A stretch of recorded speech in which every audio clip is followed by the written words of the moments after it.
Fala galera do canal, tudo bem? Hoje a nossa videoaula é sobre história do Brasil e é por isso que a professora está vestida a caráter. A partir do século XVI, com as grandes navegações, os portugueses vão se lançar ao mar em busca de especiarias e metais preciosos.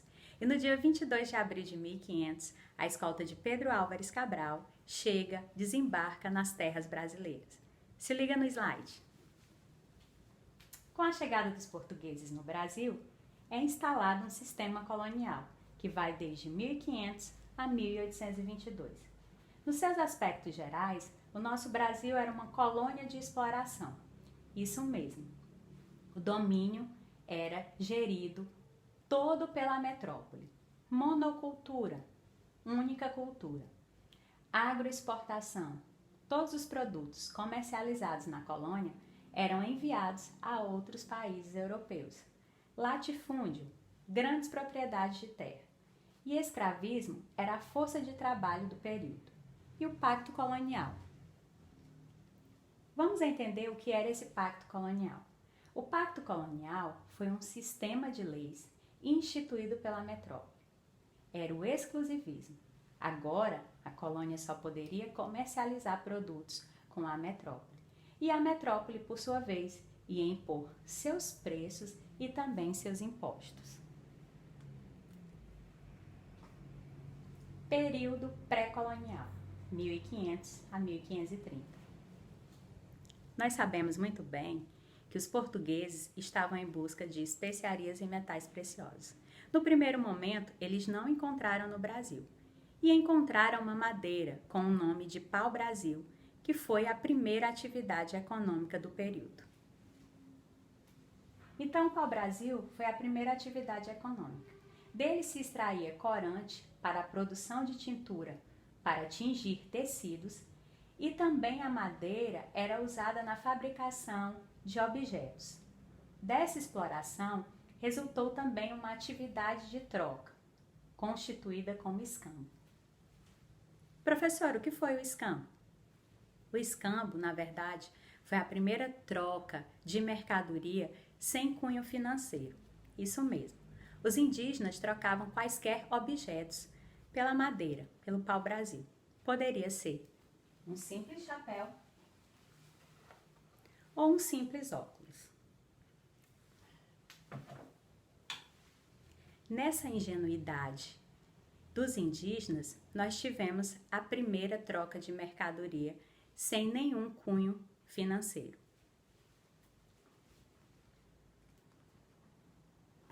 Colonização. Declínio do comércio com as Índias. Nesse período, nós temos que observar que haviam altos gastos da coroa portuguesa. Até 1533, o nosso sistema era todo organizado como feitorias. E o rei, por sua vez, que era João III, preocupado com as invasões de outros países e com o contrabando do pau-brasil, vai instalar um novo processo de administração nas colônias.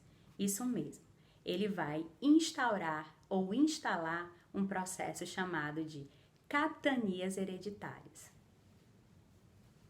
Com essa preocupação e com a vontade de encontrar metais preciosos na colônia,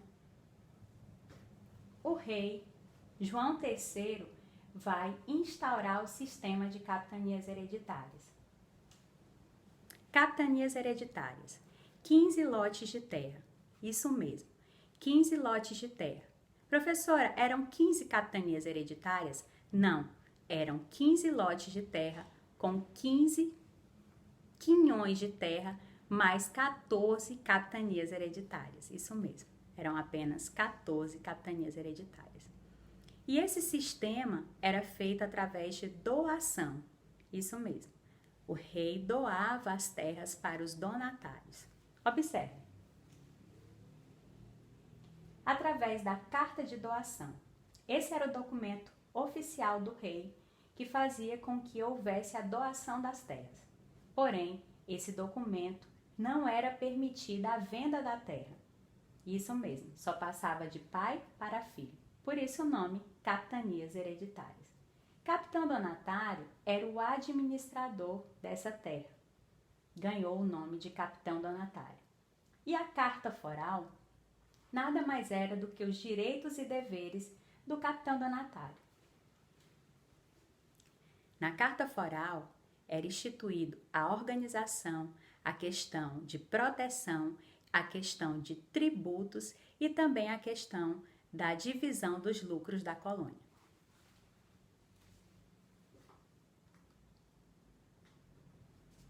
E aí nós vamos ter as nossas capitanias e os seus donatários. O Maranhão teve 2 lotes. No primeiro lote era constituído pelo donatário Aires da Cunha e João de Barros. O segundo lote, Fernando Álvares de Andrade. Na capitania do Ceará, o donatário era Antônio Cardoso de Barros. Na capitania do Rio Grande, Aires da Cunha e João de Barros. Itamaracá era Pero Lopes de Souza. Pernambuco, Duarte Coelho. Bahia de Todos os Santos, Francisco Pereira Coutinho. Ilhéus, Jorge de Figueiredo Correia. Porto Seguro, Pedro do Campo Tourinho. Espírito Santo, Vasco Fernandes Coutinho. São Tomé, Pero de Góes da Silveira. São Vicente, Martim Afonso de Souza. Santo Amaro, Pero Lopes de Souza. Santana, Pero Lopes de Souza. E o nosso mapa das capitanias hereditárias. Eu não sei se você percebeu, mas teve donatários que foram privilegiados, ou seja, a proximidade com o rei, a amizade com o rei, fazia com que eles tivessem privilégios maiores do que os outros.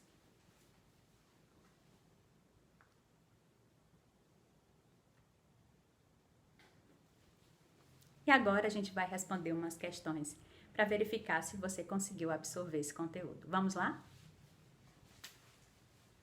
Em 1534, o governo português concluiu que a única forma de ocupação do Brasil seria através da colonização.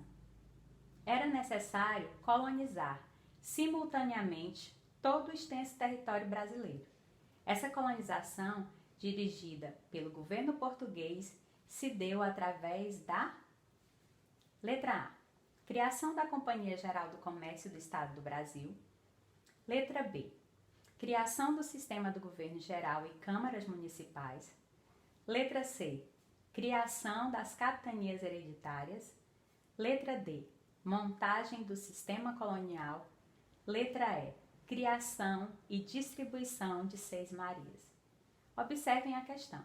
Nós estamos falando da única forma de ocupação do Brasil aí e como seria dirigido o governo. Então, essa colonização dirigida pelo governo português se deu através de... Isso, galera, a gente falou, a criação das capitanias hereditárias.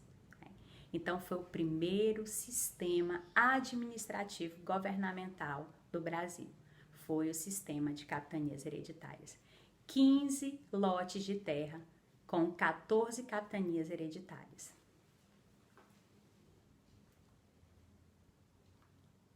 Próxima questão. Nos primórdios do sistema colonial, as concessões de terras efetuadas pela metrópole portuguesa pretendiam tanto a ocupação e o povoamento como a organização da produção do açúcar com fins comerciais. Identifique a alternativa correta sobre as medidas que a coroa portuguesa adotou para atingir esses objetivos. Letra A.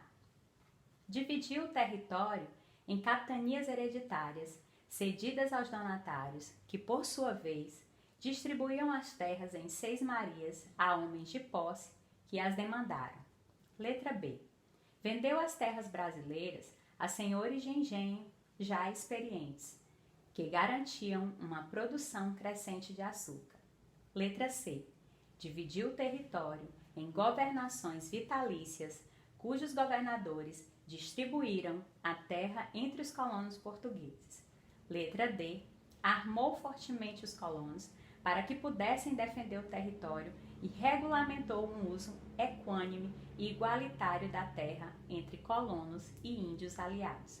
E letra E. distribuiu a terra do litoral entre os mais valentes conquistadores e criou engenhos centrais que garantissem a moenda das safras de açúcar durante o ano inteiro.